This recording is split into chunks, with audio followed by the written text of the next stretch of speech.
ప్రేమ జీవితాంతం తోడుంటుంది అనుకున్న యువతికి చివరకు మిగిలింది మోసం, కన్నీళ్లు, వేదనే. నమ్మిన వ్యక్తి నట్టేట ముంచడంతో ఆమె జీవితం ఒక్కసారిగా తలకిందులైంది. ప్రేమ పేరుతో నమ్మించి మోసం చేసిన ఘటన మరోసారి యువతి భవిష్యత్తుపై ఆందోళన కలిగిస్తోంది. అసలు ఏం జరిగింది? ఆ యువతి ఎందుకు న్యాయం కోసం పోరాడుతోంది? ఆమెకు ఈ పరిస్థితి ఎందుకు వచ్చింది?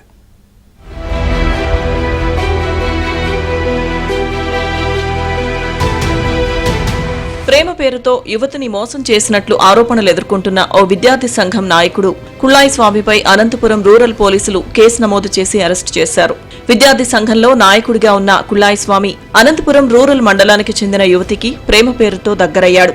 అనధికారికంగా పెళ్లి చేసుకున్నాడు.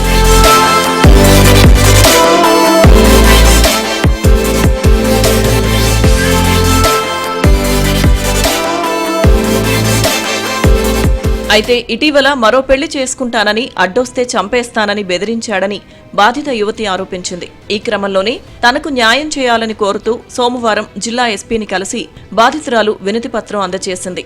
ఎస్పీ ఆదేశాలతో మంగళవారం అనంతపురం రూరల్ పోలీస్ స్టేషన్ కు వచ్చిన బాధితురాలు కుళ్ళాయి స్వామిపై ఫిర్యాదు చేసింది. తన స్టేషన్ లో కూడా నన్ను పెళ్లి చేసుకున్నాను కరాఖండిగా చెప్పినాడు. నాకు తనతో జీవితం కావాల్సి లేదంటే నీ బతుకు, నాకు జీవితమే వద్దు, బతికితే కుళ్ళాయి స్వామితోనే బతుకుతా, తను నన్ను ఇంకా చేసుకోను అన్నందుకు నేను బతకకూడదు, ఇంకా ఉంటే తనతోనే ఉండాలన్నట్టుగా బాధితురాలి ఫిర్యాదుతో అనంతపురం రూరల్ పోలీసులు కేసు నమోదు చేసి విచారణ చేపట్టారు. అయితే విచారిస్తున్న సమయంలో యువతిని పెళ్లి చేసుకునేందుకు ఆ యువకుడు నిరాకరించాడు. దీంతో అతనిపై కేసు నమోదు చేస్తామని పోలీసులు చెప్పడంతో తనపై ఎలాంటి కేసు పెట్టొద్దని, తనతో పెళ్లి చేయాలంటూ పోలీసులను ఆ యువతి కోరింది. అయితే బలవంతపు పెళ్లి చేయలేమని, చట్ట ప్రకారం కేసు నమోదు చేసి రిమాండ్కు పంపుతామని పోలీసులు తెలిపారు. ఈ క్రమంలో తీవ్ర మనస్తాపానికి గురై వెంట తెచ్చుకున్న ఫినాయిల్ తాగి ఆత్మహత్యాయత్నానికి పాల్పడింది. మండే గ్రీవెన్స్ డే ఎస్పీఆర్ దగ్గర పోయి ఇట్లా కుళ్ళాయి స్వామి అనే వ్యక్తి ఏఎస్ఎఫ్ లో పనిచేస్తున్న, డిస్టిక్ కార్యదర్శిగా పనిచేస్తున్న కుళ్ళాయి స్వామి అనే వ్యక్తి అతను ప్రేమించి పెళ్లి చేసుకుంటా అని చెప్పి నమ్మించి పలుమార్లు కలిసినట్టుగా, అదేవిధంగా వీళ్ళు బయట తిరిగినట్టుగా ఒకరొకరు ఆ విషయంగా ఫిర్యాదు చేయడం జరిగింది. కేసు రిజిస్టర్ చేసిన అనంతరం మేము విచారణ కొనసాగుతుంది.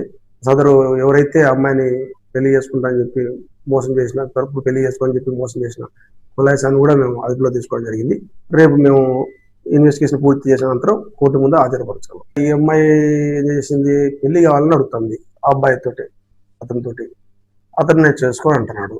చట్ట ప్రకారంగా కేసు రిజిస్టర్ చేసినాం. దానికి అమ్మాయి సడన్ గా ప్రొవొకేషన్ లో అలా చేసుకోవడం జరిగింది. ఊహించని పరిణామంతో అవాక్కైన పోలీసులు ఆ యువతిని సర్వజన ఆసుపత్రికి తరలించారు. ప్రస్తుతం ఆమె చికిత్స పొందుతోంది. యువతి ఆరోగ్యం నిలకడగానే ఉన్నట్లు సమాచారం. ఈ ఘటన అనంతరం పోలీసులు కుళ్ళాయి స్వామిపై కేసు నమోదు చేసి అరెస్టు చేశారు.